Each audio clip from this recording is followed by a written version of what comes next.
Hey everyone, welcome back. We're going to be doing a deep dive into Ryan Holiday's Ego is the Enemy. Oh, fantastic. Have you had a chance to look at this one yet? Yeah, I have. I've read this one, and it's really insightful. It's interesting how he really digs into this idea that ego can be uh, this sleeky saboteur Right. in our lives. Like, it's not always this big, obvious thing. Right. It can be really subtle. Yeah, and it can kind of pop up in ways that we don't expect. Exactly. So for our listeners today, we're going to be talking about this book and kind of going through some of the key ideas. That's good. And hopefully by the end of this, they can kind of look at their own lives and see, okay, Mm-hmm. maybe that's where ego is kind of tripping me up. Yeah, and what's interesting is Holiday isn't saying, like, get rid of your ego entirely. Right. It's more about, like, understanding it, All right. recognizing it and learning how to manage it. Okay, so let's unpack that a little bit. Cool. When we talk about ego in this context, what exactly do we mean? Yeah. So for Holiday, it's not just about being like arrogant Yeah. or self-centered. It's more about this inner voice that's always like, me, me, me. Right. It's that voice that prioritizes your own self-interest Mm-hmm. and craves validation, sometimes even at the expense of like the actual work Okay. or even other people. So it can be detrimental to kind of your own progress. Exactly. That sounds like. It's like this internal battle between what you want to achieve Mhm. and how you actually go about achieving it. Got it.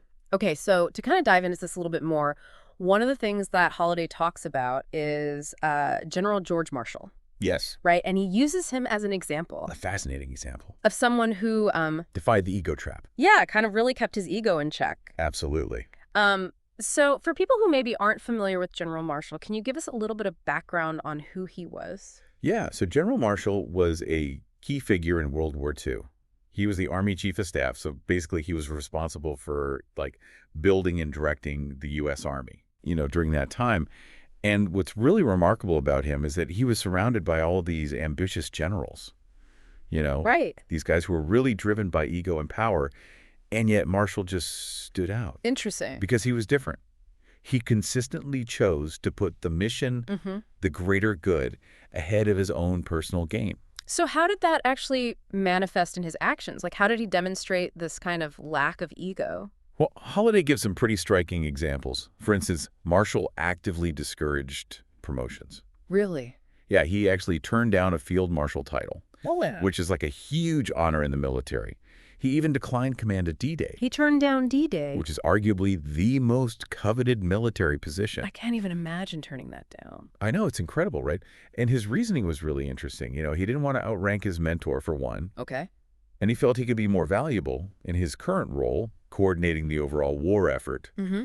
And ultimately, he trusted the president's judgment. Wow, so it really was about the bigger picture for him. Exactly. Yeah. His ego just wasn't a driving force in his decisions. That's remarkable, especially in a field that's often associated with ego and ambition. Yeah, and I think that's what makes his story so compelling, Right. because it really challenges our assumptions about what it takes to be successful. Yeah, and I think there's a deeper lesson here for all of us, right? It's not just about military leadership. It's about how we approach our own goals and our own lives. Absolutely.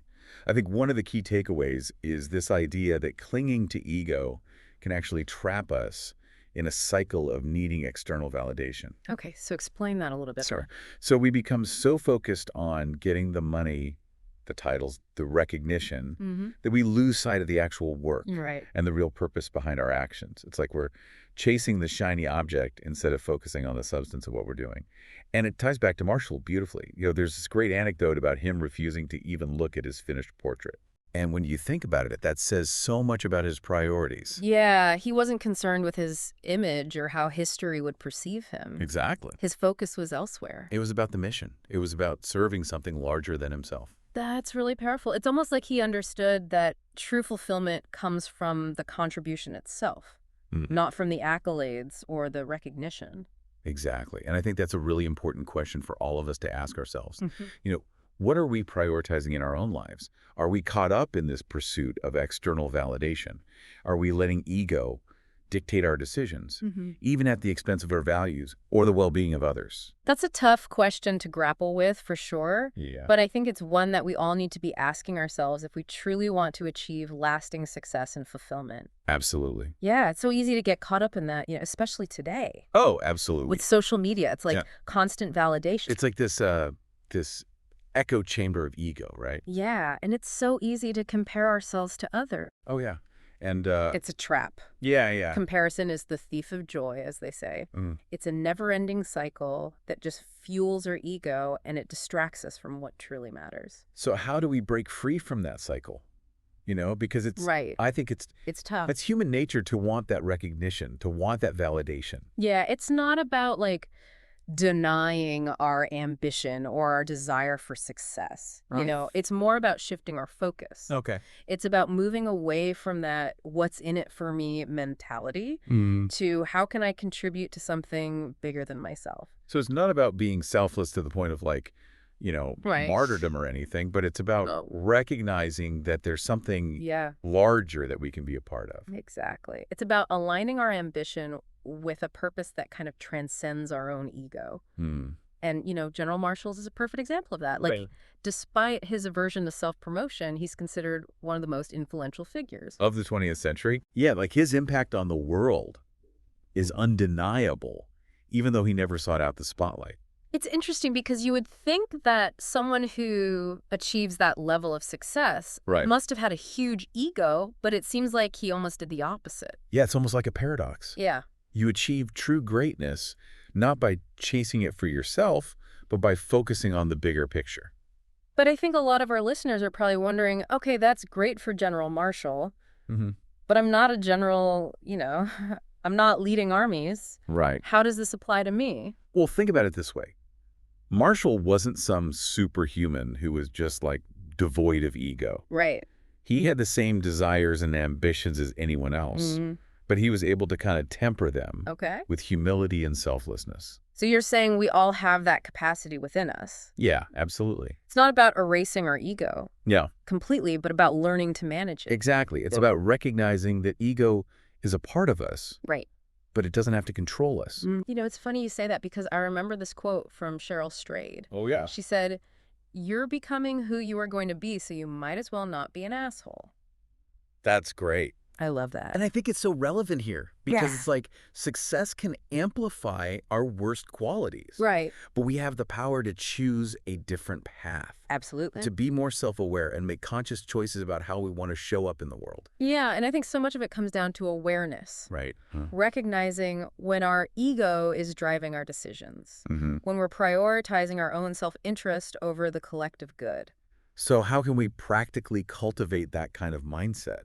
Well, I think it starts with asking ourselves, why am I doing this? Okay. Is it for the recognition, the external reward? Mm-hmm. Or is it because it genuinely aligns with my values, Okay. with something bigger than myself? So really checking in with our motivation, Exactly. being honest with ourselves about why we're doing what we're doing. Yeah. Yeah. And I think it also involves shifting our perspective from competition to collaboration, Okay. remembering that a rising tide lifts all boats.